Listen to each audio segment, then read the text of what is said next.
살아계신 하나님 감사합니다. 귀한 시간 하나님께 예배로 나가게 하시니 감사합니다. 아멘. 예배 가운데 또 말씀의 자리로 나아갑니다. 아멘. 하나님의 말씀만 온전히 선포되게 하시고 아멘. 그 말씀을 통해 우리가 하나님께로도 한 걸음 나아갈 수 있는 귀한 시간 되게 하여 주시옵소서. 아멘. 하나 되어 하나님께 나아갑니다. 교회로 하나 되어 하나님께 나아갑니다. 하나 되었지만 또 우리 한 사람 한 사람의 필요와 마음의 아픔들, 걱정과 근심, 세상의 불안들 다 아시리라 믿습니다. 말씀 가운데 하나님 바라보게 하시고 아멘. 하나님께서 부어주시는 은혜로 충만하여 아멘. 돌아갈 수 있도록 하나님 함께하여 주시옵소서. 아멘. 감사드리며 예수님의 이름으로 기도드립니다. 아멘. 아멘.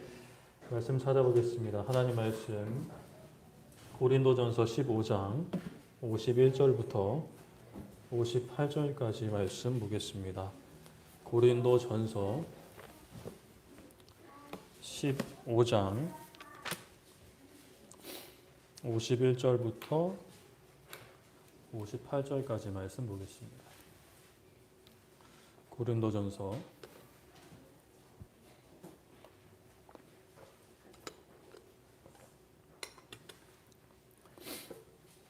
15장 51절부터 58절까지 말씀 한 절씩 교독하도록 하겠습니다. 아멘. 보라, 내가 너에게 비밀을 말하노니 우리가 다 잠잘 것이 아니요 마지막 나팔에 순식간에 호련히 다 변화되리니 나팔 소리가 들리면 죽은 자들이 썩지 아니할 것이요 다시 살아나고 우리도 변화되리라. 이 썩을 것이 반드시 썩지 아니할 것을 입겠고 이 죽을 것이 죽지 아니함을 입으리로다. 이 썩을 것이 썩지 아니함을 입고 이 죽을 것이 죽지 아니함을 입을 때에는 사망이 삼키고 이기지 않고 그렇게 말씀이 이루어지리라. 사망아, 너의 승리가 어디 있느냐? 사망아, 너가 쏘는 것이 어디 있느냐? 사망이 쏘는 것은 죄요 죄로는 율법이라. 우리 주 예수 그리스도로 말미암아 우리에게 승리를 주시는 하나님께 감사하노니 그러므로 내 사랑하는 형제들아 견실하며 흔들리지 말고 항상 주의 일에 더욱 힘쓰는 자들이 되라. 이는 너희 수고가 주 안에서 헛되지 않은 줄 알미라. 아멘. 네, 오늘 말씀은 헛되지 않다라는 제목으로 쓰고자 합니다.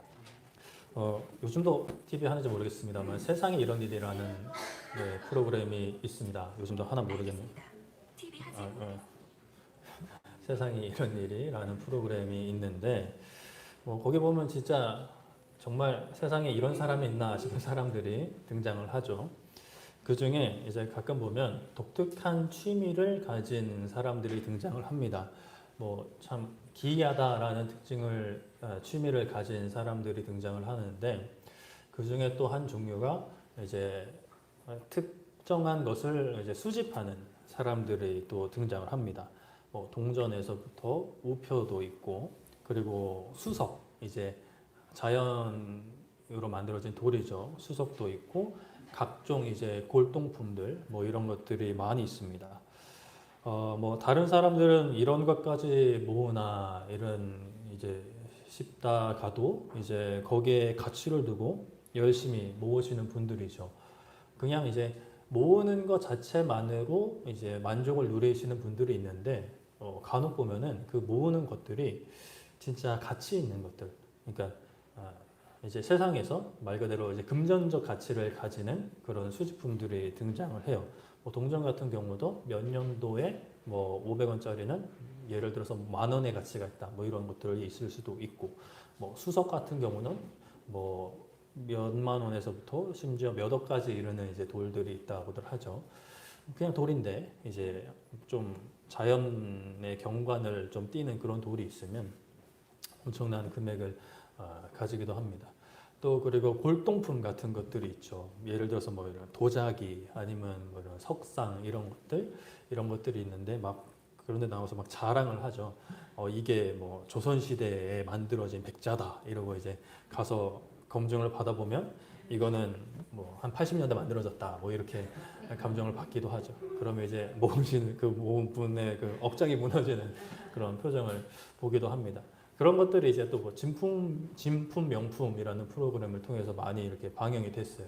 그래서 이제 각종 물건들을 다 가지고 나오죠. 거기 보면은 뭐 조상 대대로부터 물려오던 것이다 이러면서 이제 꺼내 왔는데 전문가들이 보니까 조상 대대는 아니고 그냥 나중에 그냥 찍혀져 모종이다 뭐 이런 경우도 있고, 진짜로 이거는 한 번은 이제 영원이 뜬 적이 있었는데, 이거는 가치가 없는 것이 아니라 너무 가치 있는 물품이라 감히 가격을 책정할 수 없다라고 이제 코멘트가 달리는 그런 물품도 있었습니다.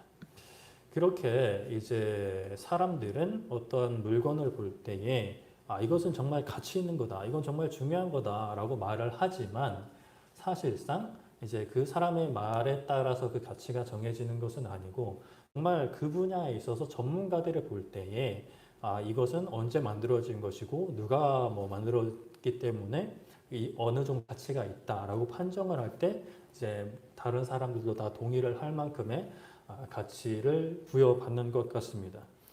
그래서 무엇이든지 이제 전문가, 잘 아는 사람, 그냥 대충 아는 사람 말고 제대로 알고 나름대로 검증을 받은 사람에게 그것을 이제 검증을 받는 것이 또 중요한 것이겠죠. 우리의 인생도 전문가를 통해서 살펴볼 필요가 있습니다. 특히나 뭐 요즘에는 많은 전문가들이 있죠. 뭐 육아 전문가도 있고 또 뭐 심리 전문가들도 있고 정신 분석 전문가들도 있어서 요즘 사람들은 그런 분들을 찾는 것을 크게 뭐 가격적인 면에서 부담스러울 수 있겠지만, 예전에는 그런 것들이 약간 뭐 정신병 이렇게 이제 취급을 받아서 그런 분들을 찾는 것조차 어려웠던 어떤 분위기가 있었던 반면에, 요즘은 그렇게 전문가들을 찾아가서 도움을 구하고 조언을 구하기도 하는 것이 오늘날의 모습인 것 같습니다. 그런데 우리가 인생의 전문가라고 할 때 뭐 그런 전문가들도 계시지만, 우리가 인생의 전문가라고 할 때에 어떤 어린 아이들, 초등학생, 유치원생들을 전문가라고 하지 않습니다. 그 친구들도 인생에 대해서 이야기합니다. 인생이 힘들고 인생이 피곤하다 이런 이야기를 해요. 그럼 여러분들은 어떠세요? 웃음이 나오는 거죠. 뭐 네가 알면 얼마나 알겠어라는 마음으로 웃음이 나오게 됩니다. 근데 막상 또 보면 피곤한 인생을 살아가고 있는 것 같아요. 요즘 어린 아이들은 학원에 뭐 여러 가지 놀이에 이런 것에 피곤한 인생을 살아가는 것 같은데, 아무리 그렇다 한들 여러분들 입장에서 어린 아이들이 그런 얘기를 한다. 인생은 무엇이다. 사랑은 무엇이다. 또는 자녀 양육은 무엇이다 라고 이야기를 한다면 여러분들은 귀담아 듣지 않겠죠. 왜냐하면 어린 아이의 소리이기 때문입니다.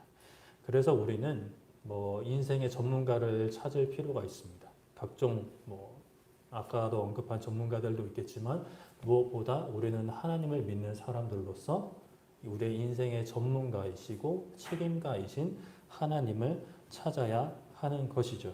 하나님 안에서 우리의 인생이 지금 잘 살고 있는가, 아니면 못 살고 있는가, 아니면 우리의 인생의 가치가 있는가, 가치가 없는가를 판단할 수 있는 기준을 하나님에게서 찾아야 하는 것입니다.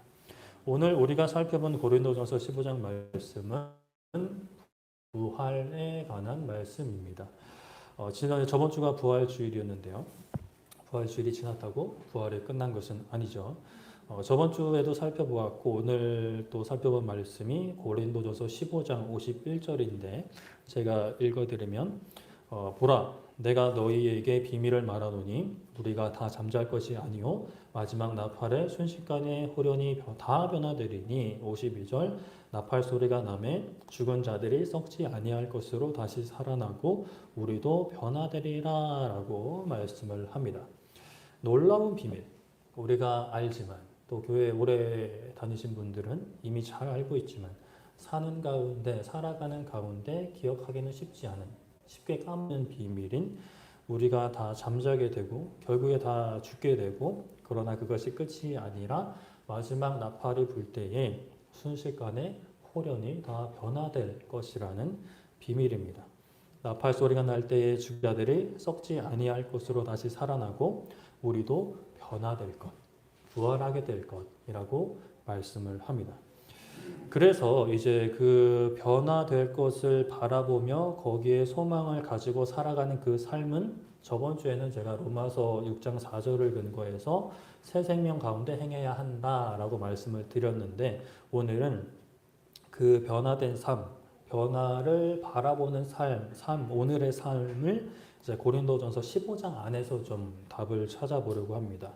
15장 57절을 보시면 우리 주 예수 그리스도로 말미암아 우리에게 승리를 주시는 하나님께 감사하노니라고 말씀을 합니다. 우리가 마지막 날에 썩지 아니할 것으로 살아나고 변화되는 것, 즉 부활에 이르는 것은 우리가 누리게 될 진정한 승리라고 말씀을 하는 거죠. 우리가 이 땅에서 살면서 크고 작은 승리를 누리게 됩니다.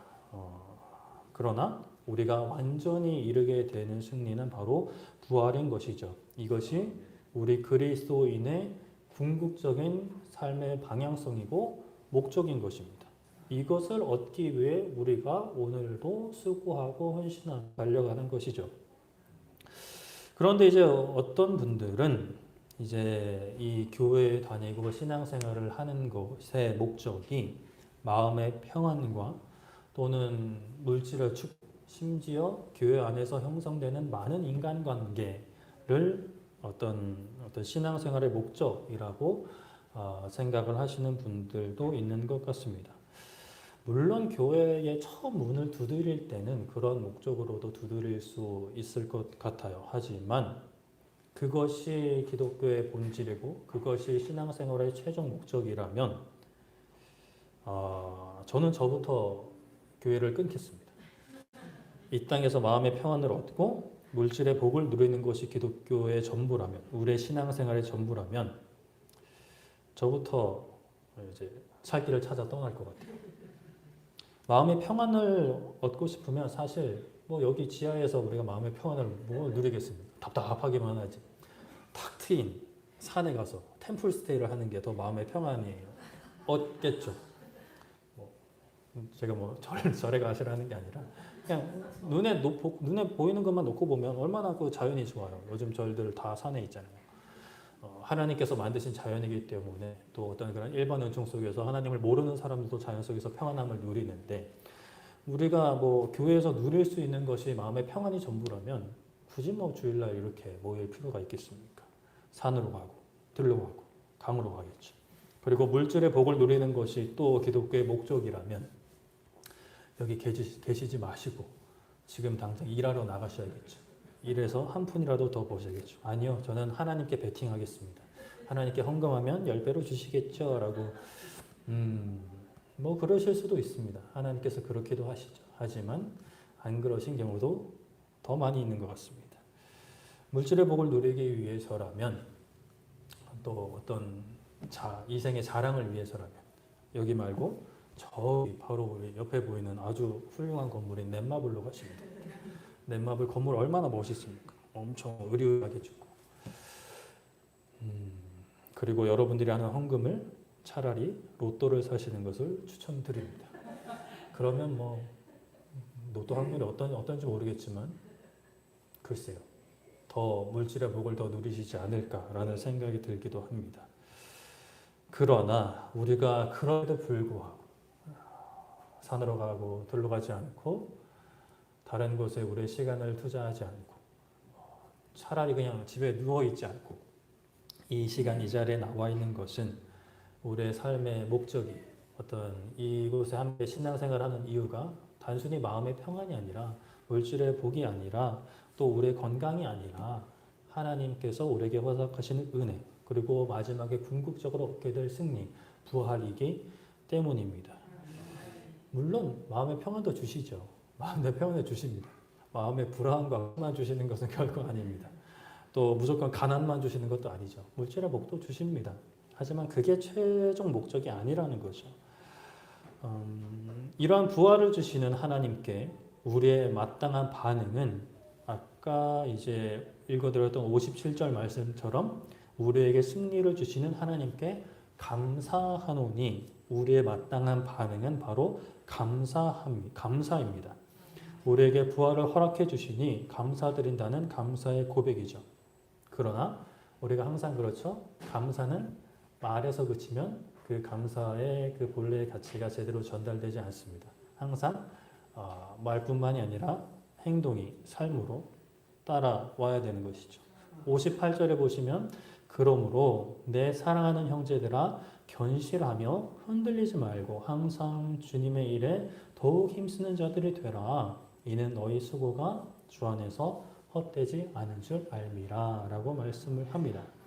그러므로 이제 감사하노니 그러므로 감사하니까 그러므로 나의 사랑하는 형제 자매들아 견실하면은 변하지 말고 굳건하게 확고하게 흔들리지 말고 뭐 이것도 같은 뜻이죠. 변하지 말고 굳건하게 확고하게 서서 흔들리지 말고 항상 주의 일에 주님의 일에 더욱 힘쓰는 자들이 되라라고 말씀을 합니다. 항상 일주일에 한 번이 아니라 1년에 한 번이 아니라 항상 매일매일 무엇을 하든지 주님의 일에 힘을 쓰라. 지금도 힘쓰고 있겠지만 안주하지 말고 더욱 힘을 쓰라 라고 말씀을 하는 것이죠.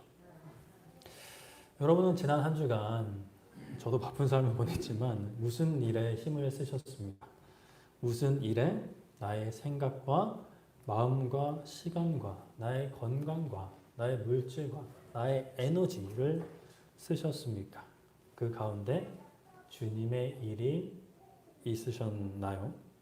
그리스도의 부활에 연합하여 부활을 약속받은 우리들은 감사하며 견실하며 흔들리지 말고 항상 주님의 일에 더욱 힘쓰는 사람들이 되어야 합니다. 그렇다면 주님의 일이 무엇인가?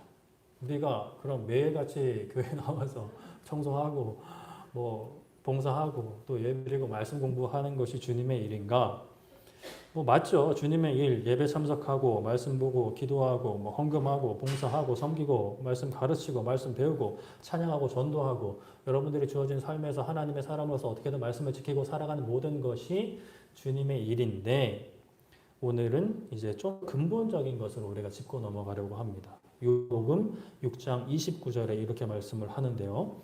예수님께서 대답하여 이르시되 하나님께서 보내신 일을 믿는 것이 하나님의 일이니라 하시니 라고 말씀을 합니다.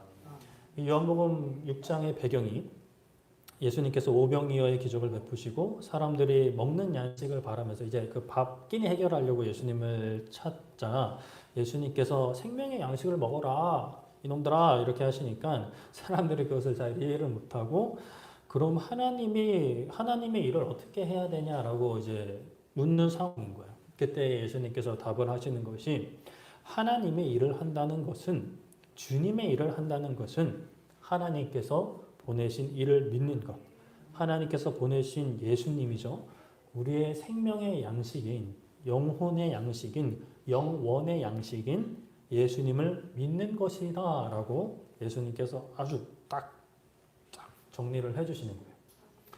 부활의 약속을 받은 우리들 최후 승리를 약속받은 우리들은 감사하며 견실하여 흔들리지 말며 항상 주님의 일을 더욱 힘써야 하는데 그 주님의 일이 물론 다양하게 이야기할 수 있지만 오늘 요한복음 말씀에서는 바로 예수님을 믿는 것, 예수님을 믿는 것이 주님의 일이다 라고 말씀을 합니다.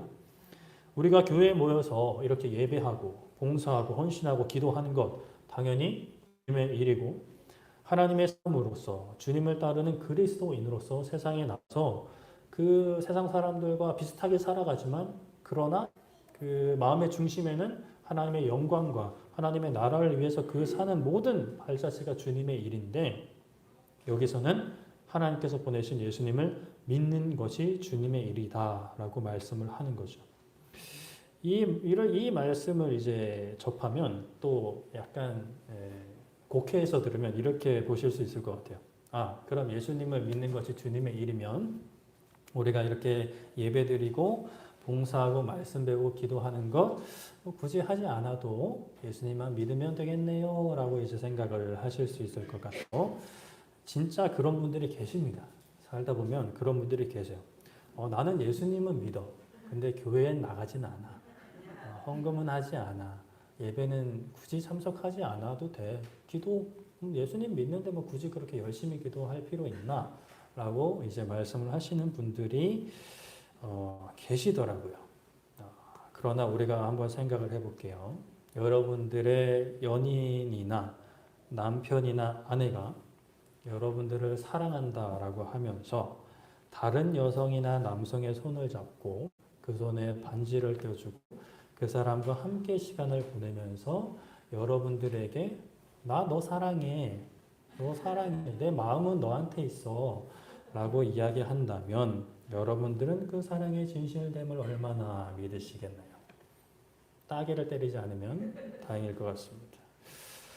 예수님을 믿는다고 하면서 세상을 사랑하고 세상에서만 시간을 보내고 세상에서 누리는 것들을 위해서만 살아가는 인생, 그 중심에 내가 세상에서 어떻게 할까만 있다면 그것은 사실 냉정하게 이야기하면 예수님을 믿는 믿음이 아예 없거나 있어도 그 믿음이 너무 연약하고 약해져 있어서 믿음이 없는 사람들과 다를 바 없는 삶을 살아가고 있는 상태입니다.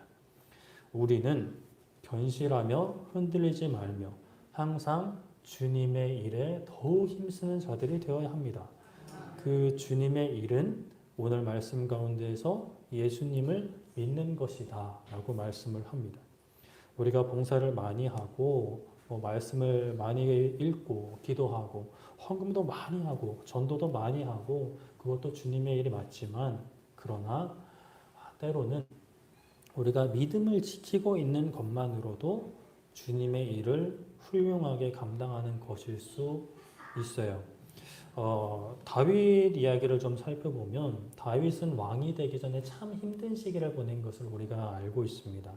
물론 왕이 되고서도 역경의 시간들이 있었지만 왕이 되기 전 사울에게 쫓길 때는 정말 정처 없는 나그네의 길, 도망자의 삶이었습니다. 그냥 사울과 맞붙어서 싸웠으면 그 시간이 좀 더 빨리 끝났을 수 있을지 모르겠어요. 하지만 다윗은 하나님께서 세우신 사람을 칼로 칠 수 없어서 도망만 다녀야 했습니다. 시편 22편에는 그의 어떤 그 고통의 목소리가 잘 드러나 있는데 우리 한번 찾아보실까요? 시편 22편 1절 말씀을 한번 보겠습니다. 시편 22편 1절 말씀을 한번 보죠. 시편 22편 1절 말씀. 네, 우리 함께 읽어볼까요? 시작. 내 하나님이여 내 하나님이여 어찌 나를 버리셨나이까? 어찌 나를 멀리하여 돕지 아니하시오며 내 신음소리를 듣지 아니하시나이까? 라고 말씀을 합니다. 예수님께서 십자가상에서 하신 말씀과 거의 비슷한 말씀이죠. 나의 하나님, 나의 하나님, 다른 하나님도 아니고 이웃의 하나님 아니고 나의 하나님이지 않으십니까? 그런데 왜 저를 멀리 하십니까? 왜 저를 돕지 않으십니까? 왜 저의 신음소리를 듣지 않으십니까? 라고 고통스럽게 하나님께 호소하고 있는 거예요. 이것이 다윗이 처한 현실이었어요. 하나님께서 마치 자신을 버리신 것처럼 자신의 문제는 해결되지 않고 있습니다. 그 어려운 상황 가운데에서도 그래도 하나님의 사람으로서 사울을 해치지 않으려고 발버둥 치는데 문제는 해결되지 않고 그 사울은 계속해서 자신을 쫓아오고 있는, 자신을 죽이려고 하는 그 상황 속 하나님께서 마치 자신을 버리신 것처럼 자신은 고통 가운데 있는 거예요. 하나님께서 나를 멀리 하시는 것만 같습니다. 열심히 기도합니다. 하나님을 찾습니다. 그런데 하나님이 전혀 듣지 않으시는 것처럼 느껴지는 거죠. 옆집 김집사의 기도는 잘 들어주시는 것 같은데, 옆집 땡땡교회는 하나님이 잘 응답하시는 것 같은데 왜 우리의 기도는 들어주시지 않는가? 우리 가정의 기도는 들어주시지 않는가? 왜 나의 기도는 들어주시지 않는가? 2절 말씀을 또 보시면 내 하나님이여 내가 낮에도 부르짖고 밤에도 잠잠하지 아니하오나 응답하지 아니하시나이다. 아주 그냥 딱 단정적으로 말씀하시는 거예요. 하나님 응답하지 않으십니다. 내가 낮에도 찾았습니다. 밤에도 찾았습니다. 낮에도 기도했고 밤에도 기도했습니다. 그러나 하나님은 응답하지 않으셨습니다. 라고 하는 거죠. 하나님 왜 응답하지 않으십니까? 6절에 나는 벌레요 사람이 아니라 사람이 비방거리요 백성의 조롱거리니이다. 나를 보는 자는 다 나를 비웃으며 입술을 삐죽거리고 머리를 흔들며 말하되 라고 합니다. 나는 벌레와 같다. 사람들이 더럽게 여기는 벌레와 같다. 여러분들 지금 발밑에 큰 귀뚜라미 말고 곱등이가 지나간다고 생각을 해보십시오. 수요일날 큰 거미가 지나가서 여러분들이 들썩들썩 하셨는데 그런 벌레가 지나간다라고 했을 때 사람이 막 이렇게 하잖아요. 다윗이 그런 심정인 거예요. 사람들이 나를 그렇게 막 더럽게 여기고 완전 그런 벌레처럼 여기고 있는, 그렇게 느끼고 있는 거예요. 그런데 사람들이 이제 삐죽거리면서 머리를 흔들면서 말하는데 8절에 제가 세 번역으로 읽어드리면 그가 주님께 그토록 의지하였다면 주님이 그를 구하여 주시겠지. 그의 주님이 그토록 그를 사랑하신다니 주님이 그를 건져 주시겠지라고 이야기합니다. 그 사람들이, 다윗을 보는 사람들이 그렇게 이야기하는 거예요. 저 사람이, 다윗이 진짜 하나님을 의지했다면, 하나님을 믿었다면 하나님이 그를 구해 주셨겠지. 주시겠지. 하나님이 저 사람을 사랑하신다고 하는데 저 사람이 하나님을 또 사랑한다고 하는데 그러면 진짜 건져주시겠지라고, 하나님이 진짜 건져주시겠지라고 하는 게 아니라 비아냥거리는 거야. 제가 진짜 믿음이 있었으면 하나님이 구해주셨지. 진짜 하나님을 의지했으면 하나님이 저렇게 안 냅뒀지. 라고 사람들이 조롱하는 거예요. 저 믿음은 가짜야. 라고 이야기하는 거죠. 하나님이 너를 사랑하시는 것이 맞냐? 지금 상황이 그게 맞냐? 하나님을 믿는 그 모습이 맞냐? 라고 조롱하는 것이죠. 사실 이런 상황이면 처음에는 이렇게 믿음을 붙잡고 있다가도 조금 의심이 싹틀 수도 있어요. 내가 진짜 믿음을 가진 것이 맞나? 하나님이 나를 사랑하시는 것이 맞나? 하나님이 나를 인도하시는 것이 맞나? 왜 내가 밤낮으로 부르짖는데 하나님이 내 기도에 응답하시지 않지? 라는 생각이 드는 거죠. 그럼에도 불구하고 다윗은 그러한 상황 속에서 믿음을 붙잡으려고 애쓰는 모습을 보여줍니다. 다른 장이 아니라, 다른 시편이 아니라 같은 22편의 9절에서 10절에 이렇게 말씀해요. 오직 주께서 나를 모태에서 나오게 하시고 내 어머니의 젖 먹을 때에 의지하게 하셨나이다.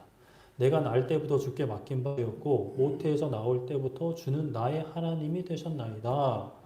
그리고 21절에 나를 사자의 입에서 구하시고 주께서 내게 응답하시고 들소의 뿔에서 구원하셨나이다.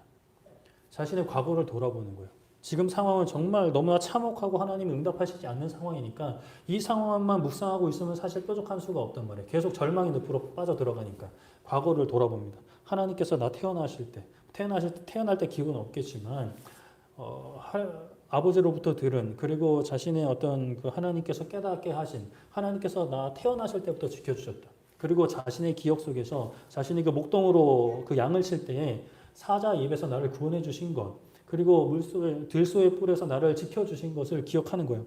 그래. 지금은 내가 이런 상황이지만 하나님께서 나와 함께 하셨다. 하나님께서 나를 지켜주셨다라는 과거에 하나님께서 나와 함께 하셨던 그 경험을 돌아보는 거예요. 그리고 이 4절을 보시면 하나님은 곤고한 자의 곤고를 멸시하거나 싫어하지 아니하시며 그의 얼굴을 그에게서 숨기지 아니하시고 그가 울부짖을 때에 들으셨도다 라고 고백을 하는 거예요. 사실 다윗의 상황은 이런 상황이 아니잖아요. 하나님께서 곤고한 자의 곤고를 멸시하거나 싫어하지 않으신다. 이 말은 즉 곤고한 자가 곤고에 계속 처해 있도록 내버려 두지 않으신다는 말인데 다윗은 계속 곤고한 상황이거든. 그리고 그의 얼굴을 숨기지 않으신다라고 하는데 다윗이 느끼기에는 하나님의 얼굴을 숨기고 계시거든요. 하나님이 응답하시지 않으니까 하나님이 얼굴을 가리고 그냥 나를 안 보고 계시다는 그런 상황이란 말이에요. 그가 울부짖을 때 들으셨도다라고 하는데 지금 다윗은 자기는 신음소리를 내며 하나님 앞에 하나님을 찾고 있는데 그 신음소리 하나님이 응답하시지 않는 상황이란 말이에요. 그런데도 이렇게 고백을 하는 것은 지금 내 상황은 이렇지만 그러나 하나님은 그런 분이 아니다. 하나님은 그런 분이 아니다. 내가 믿는 하나님, 내가 만난 하나님, 그리고 이 세상 가운데 이 역사를 주관하시는 하나님은 그런 분이 아니다라는 그 믿음을 어떻게든 붙잡으려고 발버둥 치면서 고백을 하는 것이에요. 여러분들은 항상 주님의 일에 힘쓰는 여러분들이 되기를 축복합니다. 주님의 일에 더욱 힘쓰는 여러분들이 되기를 축복합니다. 그 주님의 일은 먼저 예수님을 믿는 것입니다. 어떤 상황이든 예수님을 믿고 예수님을 붙잡는 것이 주님의 일인 것이죠. 다윗이 도망칠 때에 특별히 대단한 것을 한 게 없어요. 그냥 도망친 것밖에 없어요. 자신의 생명을 지키기 위해 도망친 것밖에 없어요. 물론 좀 상황이 조금씩 나아지면서 도망을 치면서도 이스라엘 대적들을 물리치고 약간 입지를 굳건히 하고 있지만 한창 심할 때는 그냥 도망치는 것밖에 할 수 없어요. 열매가 뭐가 있겠어요? 내세울 게 뭐가 있겠어요? 드러낼 게 뭐가 있겠어요? 아무것도 없어요. 그냥 비참한 도망자로서의 삶을 살고 있는 것밖에 없어요. 근데 다윗은 믿음을 지키려고 애썼던 것이고 그것이 주님의 일을 행했던 것이 어떤 것이죠. 어떠한 상황이든 우리는 주님의 일을 해야 합니다. 믿음을 붙잡아야 합니다. 다른 사람에게 보여줄 수 있는 열매가 아직은 없다 하더라도 뭐 자랑할 것이 없다 하더라도 우리가 믿음을 지키기 위해 애쓰고 있다면 그 상황이 어떠한 상황이든지 우리가 믿음을 지키기 위한 믿음을 지키는 주님의 일에 우리가 마음을 쏟아붓고 있다면 하나님께서 그것을 살피실 것입니다. 내가 보기에는 내가 느끼기에는 하나님이 응답하시지 않는 것처럼 느껴지고 그것이 현실일 수 있지만 하나님은 때를 기다리며 함께하고 계시는 것이죠. 다시 고린도전서 15장으로 넘어가서 58절 그러므로 내 사랑하는 형제들아 견실하며 흔들리지 말고 항상 주님의 일에 더욱 힘쓰는 자들이 되라. 이는 너희 수고가 주 안에서 헛되지 않은 줄 알미라. 우리가 어떤 상황이든지 주님의 일을 힘쓰며 살아갈 때에 그 일은 그 상황은 그 모든 발걸음은 결코 헛되지 않다라고 말씀을 하는 거죠. 전도서에는 헛되니 뭐 이렇게 말씀하지만 그거는 이제 하나님을 떠나서 세상의 즐거움과 유익과 부와 명예와 권력을 추구했던 솔로몬이 자신의 인생을 돌아볼 때에 인생 헛되다라고 하는 것이지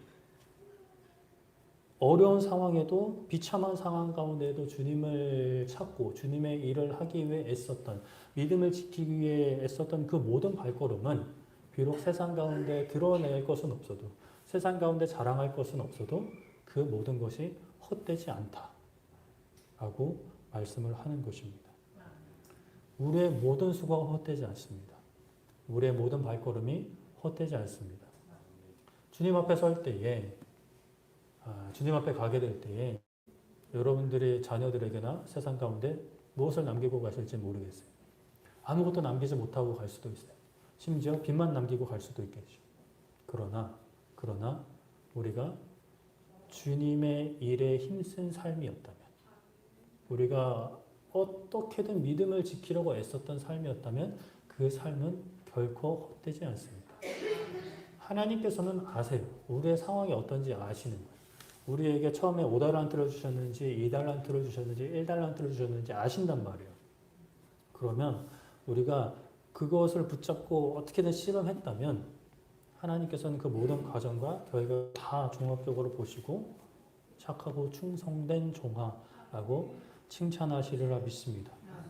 지금 내가 처한 상황에 함몰되지 않고 나를 힘들게 하는 것들에 함몰되지 않고 믿음을 지킬 수 있는 여러분들이 되기를 축복합니다. 열매가 많고 적음에 휘둘리지 마십시오. 저도 휘둘립니다. 가끔. 보면 휘둘려요. 그래서 사실 SNS도 안 하고 사실 요즘에는 밖에 웬만하면 안 나가려고 합니다. 그리고 신대원 동기들도 연락 안 한 지 꽤 됐고 연락하는 사람 딱 2사람만. 사람의 마음이란 그런 것 같아요. 눈에 보이면 사실 그게 마음에 들어오게 돼 있고 마음에 들어오다 보면 흔들흔들 하게 되는 것 같아요. 그렇기 때문에 우리는 힘써야 되는 거죠. 더욱 힘써야 됩니다. 주님의 일을 하기 위해 믿음을 붙잡기 위해. 저도 이런데 사실 저는 이제 뭐 특별한 일이 없으면 안 나가고자 하면 그냥 집에만 있으면 되는데 여러분들은 이제 직장으로 나가셔야 돼요. 사업으로 나가셔야 됩니다. 여러분들은 참 얼마나 힘드실까라는 생각을 해요. 대부분 믿지 않는 사람들 살아가셔야 되니까 이야기하고 함께 이제 생각하고 추구하는 것들이 다 이제 믿지 않는 사람들의 가치관이니까 그 가운데 신앙을 지키는 것이 굉장히 어려운 것이라고 생각이 됩니다. 하나님께서도 아시겠죠. 그럼에도 불구하고 제가 여러분들에게 도전하고 드릴 수밖에 없는 것은 더욱 힘써야 한다는 것입니다. 주님의 일에 힘써야 한다는 것입니다. 믿음을 지키기에 힘써야 한다는 것입니다. 열매 많고 적음에 휘둘리지 마시고 하나님은 우리에게 얼마를 주셨는지 하나님께서 잘 아십니다. 우리가 처한 상황에서 믿음을 지키면서 하나님이 나의 주인이시고 나를 선한 길로 인도하신다는 것. 지금은 사망의 음침한 골짜기를 다니고 있지만 나를 푸른 초장으로 인도하실 것, 그리고 나를 영원한 해방, 그 부활의 참된 기쁨과 그 영원한 그 아들 되심의 일을 하신다는 그 믿음. 내가 지금 처한 상황은 전혀 선하지 않지만 하지만 하나님은 선하시다. 그 선하신 하나님이 나를 너무 사랑하신다는 것. 나를 너무 사랑하신 하나님이 모든 일을 합력하여 선을 이루신다는 것. 나를 향한 그 사랑은 세상 어느 곳으로도 심지어 나의 부족함으로도 세상의 어떤 악으로도 끊을 수 없다는 그 사실. 그것을 붙잡아야 합니다. 2018년에서 2019년 방영했던 스카이캐슬이라는 드라마가 있죠. 웃으시는 분들은 보신 분들이신 것 같은데 저도 보진 않았지만 뭐 그런 짧은 클립들은 좀 본 것 같습니다. 거기에 유명한 대사가 있습니다. 저를 전적으로 믿으셔야 합니다. 라는 대사가 있죠. 그 대입하시는 브로커라 그래야 되나 선생님이라 그래야 되나 그 사람을 전적으로 뭐 믿어야 된다 뭐 그런 대사인데 우리는 하나님을 전적으로 믿어야 합니다. 일부만 믿지 마시고 어떤 특정 상황에만 믿지 마시고 모든 상황에서 전적으로 온 마음을 다 믿는 여러분들이 되기를 축복합니다. 눈에 보이는 것, 귀에 들리는 것, 내 표면에 느껴지는 것은 나에게 의심의 싹을 트게 합니다. 불평의 싹을 트게 합니다. 오늘 새벽에 나누고 있는 민수기 말씀에서도 이스라엘 백성들이 그 10명의 정탐꾼이 뿌린 불평의 씨앗이 온 이스라엘 민족에게 전파된 것처럼 우리 가운데는 나한테서 또는 다른 사람한테서 또는 세상에서 불평의 씨앗들이 계속 날라옵니다. 의심의 씨앗들이 날라오죠. 하나님이 나를 사랑하시는 것이 맞나? 하나님이 선하신 것이 맞나? 나의 기도에 응답하시나라는 의심과 불평의 싹이 트게 합니다. 그러나 그것을 내버려 두지 마십시오. 그거 내버려 두면 계속 자랍니다. 여러분들 잡초, 우리가 꽃을 키울 때는 열심히, 저는 꽃을 잘 키우지 않지만 꽃을 키울 때면 정말 열심히 돌보아야 합니다. 그러나 잡초는 냅둬도 큽니다. 어느샌가 돌아보면 나무가 되어 있을 정도로 이제 크는 볼 수가 있죠. 의심과 불평이 그런 거예요. 그러나 우리는 그런 것은 뽑아내야 합니다. 자른다고 되지 않고 아예 뽑아내야 됩니다. 근데 뽑아도 어느샌가 또 자라고 있는데 그런 잡초인 것 같아요. 우리는 우리의 믿음을 키워내야 합니다. 지켜내야 합니다. 철저하게 싸워야 합니다. 하나님의 전신갑주를 입고 싸워야 합니다. 말씀을 보시고 기도해야 합니다. 어떻게든 하나님을 붙잡아야 합니다. 말씀을 정리하겠습니다. 여러분은 여러분의 인생을 어떻게 판단하시나요? 어떠한 기준으로 판단하시나요? 세상에 많은 기준들이 있죠. 여행을 몇 번 갔냐, 그리고 등등등 있잖아요. 대학 서열 이런 것들. 그 기준이 합당한지 우리는 항상 점검을 해야 합니다. 우리가 앞으로 하고자 하는 일이 정말 가치 있는 일인지 우리는 항상 돌아보아야 합니다. 그런데 그 기준이 세상의 기준이 아니라 세상의 어떤 권위자의 기준이 아니라 바로 하나님 말씀의 그 기준을 찾아야 합니다. 여러분들의 인생을 누구한테 판단받는지는 여러분들의 신앙과 여러분들의 삶, 여러분들의 영혼과 밀접하게 관련이 있습니다. 인생의 전문가는 오직 하나님이십니다. 세상에는 사기꾼이 너무 많습니다.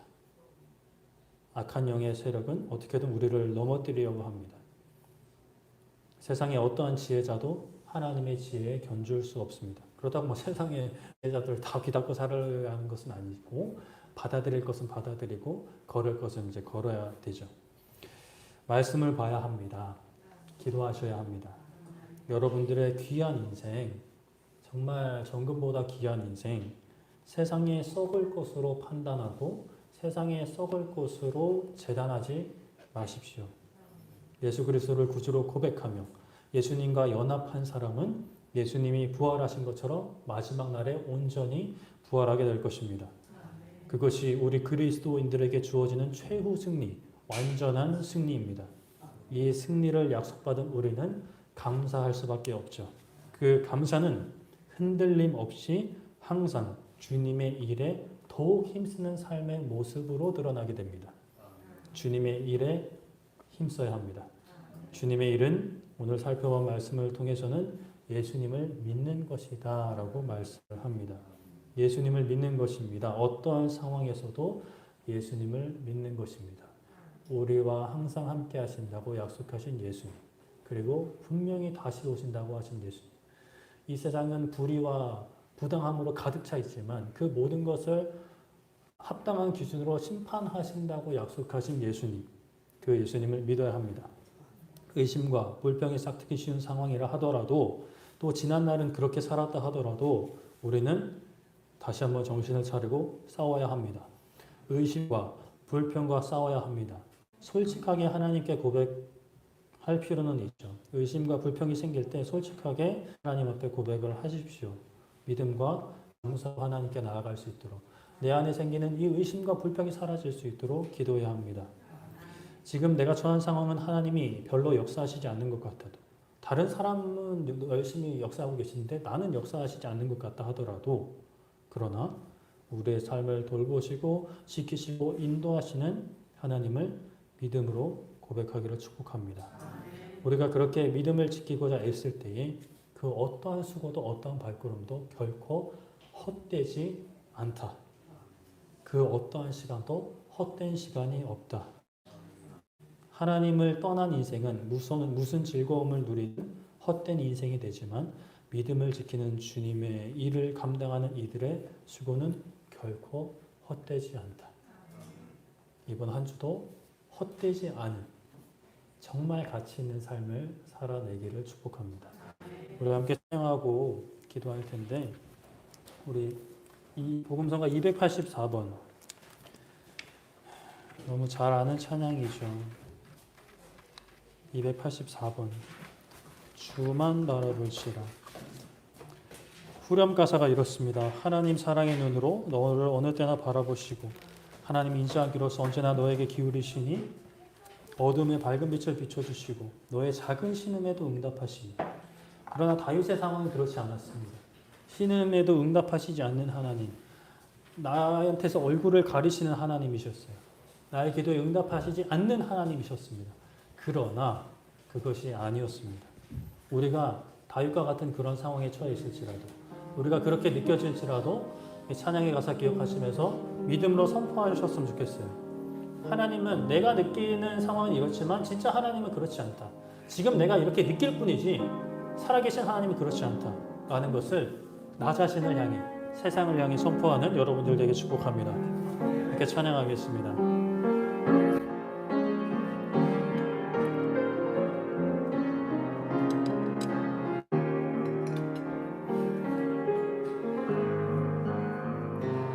하나님의 사랑을 사모하자, 하나님의 평안을 바라보는 자, 너의 모든 것 창조하신 우리 주님이 너를 얼마나 사랑하시는지 하나님께 찬양과 하나님의 선하심을 닮아가는 자, 너의 모든 것 창조하신 우리 주님이 너를 자녀 삼으셔. 하나님 사랑의 눈으로 너를 어느 때나 바라보시고 하나님 인자하기로서 언제나 너에게 기울이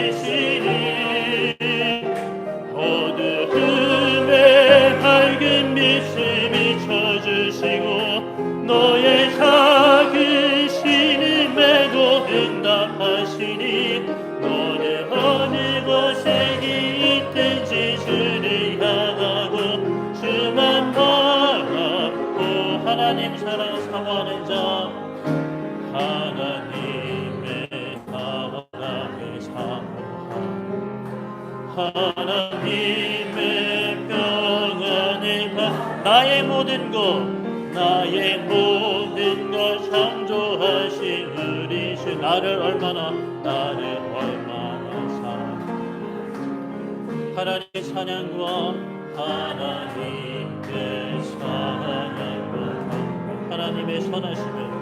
하나님의 선하심을 닮은 나의 모든 것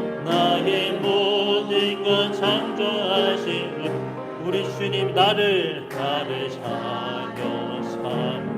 하나님 사랑의 눈으로 하나님 사랑의 눈 나를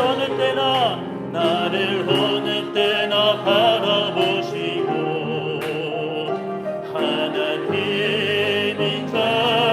향기로서 언제나 나에게 기울이시니 어두움에 밝은 빛이 비춰주시고 나의 작은 신음에도 응답하시니 나는 어느 곳에 있는지 주를 향하고 주만 바라보 하나님 사랑의 눈으로 하나님 사랑의 눈으로 나를 어느 때나 바라보시고 하나님의 향기로서 언제나 나에게 기울이시니 어두움에 밝은 빛이 비춰주시고 너의 작은 신음에도 응답하시니 너는 어느 곳에 있든지 주를 향하고 주만 바라보시라 주만 바라보시라.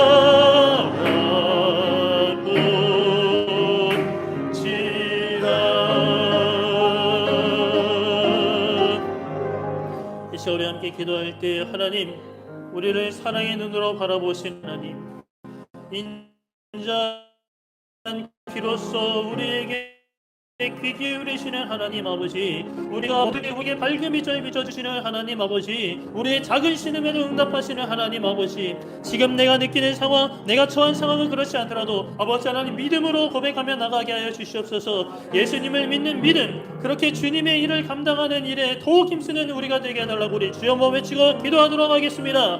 주여 살아계신 하나님 아버지 이 시간 우리가 문을 붙잡고 하나님 앞에 나아갑니다. 부활의 소망을 가지고 살아가는 우리들 이 땅에 소망을 두지 않고 저 영원한 하나님의 나라의 소망을 두고 살아가는 우리들 그 소망에 그 약속에 감사하는 삶을 살게 하여 주시옵소서. 그 감사는 말뿐인 감사가 아니라 주님의 일을 항상 더욱 힘쓰는 우리의 삶의 모습으로 드러나기 원합니다.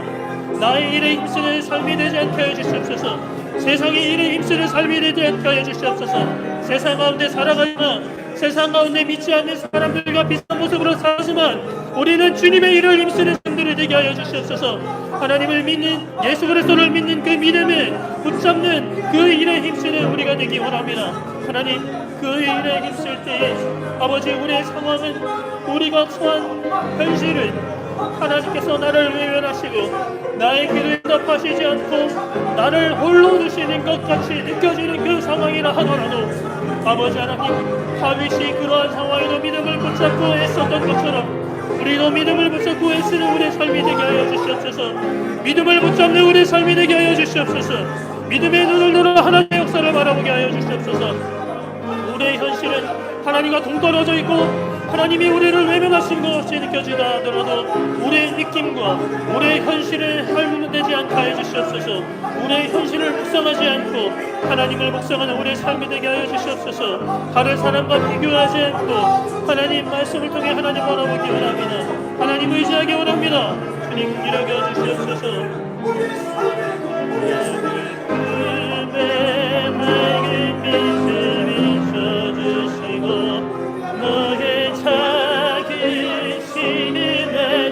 응답하시니 어느 곳에 있든지 주를 향하고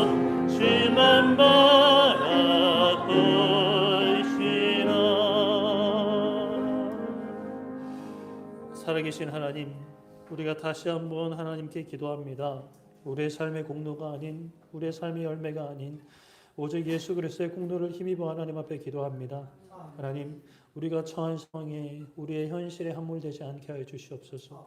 하나님, 믿음의 눈을 들어 주님을 바라보게 하여 주시옵소서. 참된 부활의 소망을 가지고 살아가게 하여 주시옵소서. 영원한 하나님의 나라를 사모하며 살아가게 하여 주시옵소서. 하나님, 다윗과 같이 어려운 상황 가운데 처한다 하더라도 하나님께서 우리의 기도에 응답하시지 않는 것처럼 느껴진다 하더라도, 우리의 신음을 외면하시는 것처럼 느껴진다 하더라도, 우리의 느낌과 우리의 판단과 우리의 현실에 아버지 하나님 함몰되지 않고 그곳에서 눈을 돌려 살아계신 하나님 바라보게 하여 주시옵소서. 말씀 가운데 드러나신 하나님 바라보게 하여 주시옵소서. 과거에 우리를 지키시고 보호하셨던 하나님 바라보게 하여 주시옵소서. 앞으로 모든 것을 합력하여 선을 이루실, 지금 현실도 합력하여 선을 이루실 하나님 바라보게 하여 주시옵소서. 그렇게 우리가 믿음을 지키고자 애쓸 때에 비록 세상 가운데 드러낼 것 없고 세상 가운데 자랑할 것이 없더라도 그 모든 발걸음, 모든 눈물과 모든 읊조리는 그 기도와 모든 신음이 결코 헛되지 않다는 것을 믿음으로 고백하며 나아갑니다. 이번 한 주간도 하나님, 우리가 믿음을 지키게 하여 주시옵소서. 세상 가운데 하나님 바라보게 하여 주시옵소서. 우리가 처한 현실에 함몰되지 않고 믿음의 눈을 들어 우리의 육신에 함몰되지 않고 믿음의 눈을 들어 하나님 바라보게 하여 주시옵소서. 감사드리며 예수님의 이름으로 기도드립니다. 아멘.